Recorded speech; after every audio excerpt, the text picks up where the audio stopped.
ખેડા જિલ્લા ભાજપ દ્વારા મનાવાયો સંવિધાન હત્યા દિવસ। કોલેજના વિદ્યાર્થીઓને કટોકટીના દિવસોની સમજ અપાઈ। વડાપ્રધાન નરેન્દ્રભાઈ મોદીના નેતૃત્વમાં કેન્દ્ર સરકારના 11 વર્ષ સેવા, સુશાસન તથા ગરીબ કલ્યાણના પૂર્ણ થઈ રહ્યા છે, ત્યારે તેની ઉજવણીના ભાગરૂપે ખેડા જિલ્લા યુવા મોરચા દ્વારા કટોકટી દિવસ નિમિત્તે યુવાઓ સાથે મૌખિક નિબંધ સ્પર્ધાનું આયોજન કરવામાં આવ્યું હતું। ખેડા જિલ્લા ભાજપ દ્વારા સંવિધાન હત્યા દિવસ મનાવાયો હતો। ખેડા જિલ્લા ભાજપ પ્રમુખ શ્રીમતી નયનાબેન પટેલની ઉપસ્થિતિમાં અને પ્રદેશમાંથી વક્તા તરીકે શબ્દ શરણ બ્રહ્મભટ્ટના અધ્યક્ષસ્થાને નડિયાદથી વિનાયકા કોલેજમાં યોજાયેલા આ કાર્યક્રમમાં મોટી સંખ્યામાં કોલેજના વિદ્યાર્થીઓ ઉપસ્થિત રહ્યા હતા।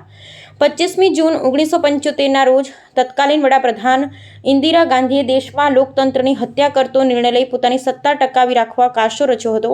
પ્રેસ મીડિયાની સ્વતંત્રતા છીનવી લીધી હતી। વિરોધ પક્ષના નેતાઓને જેલમાં ધકેલી દઈ સંવિધાનની હત્યા કરી હતી।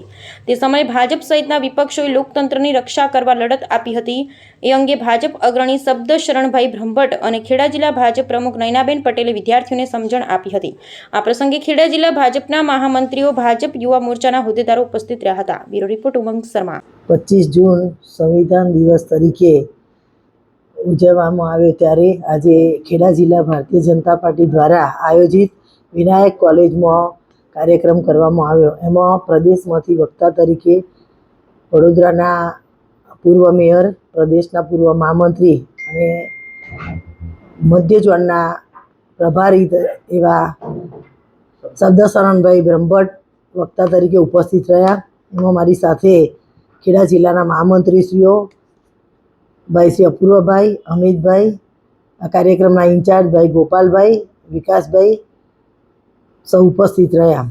ભારતીય જનતા પાર્ટી રાષ્ટ્રની એકતા અને અખંડિતતા તેમજ લોકતંત્રની રક્ષાના સિદ્ધાંતોને લઈને દેશની રાજનીતિમાં કાર્યરત રાજકીય પાર્ટી છે।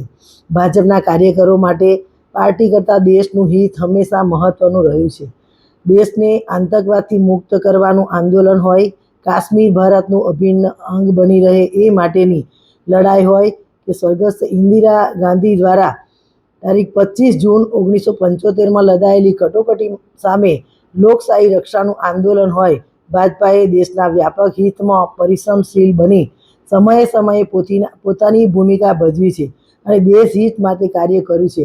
ત્યારે આજે વિનાયક કોલેજમાં અને ખેડા જિલ્લાના તમામ કોલેજના વિદ્યાર્થીઓને અને આવતીકાલના નાગરિકોને આ 25 જૂન કટોકટી કાળો દિવસ શું છે એના માટેની સમજ પ્રદેશના વક્તાએ શબ્દશરણભાઈએ આપી। એમાં ભારતીય જનતા પાર્ટીના બધા જ કાર્યકર્તાઓ અને આગેવાનો ઉપસ્થિત રહ્યા।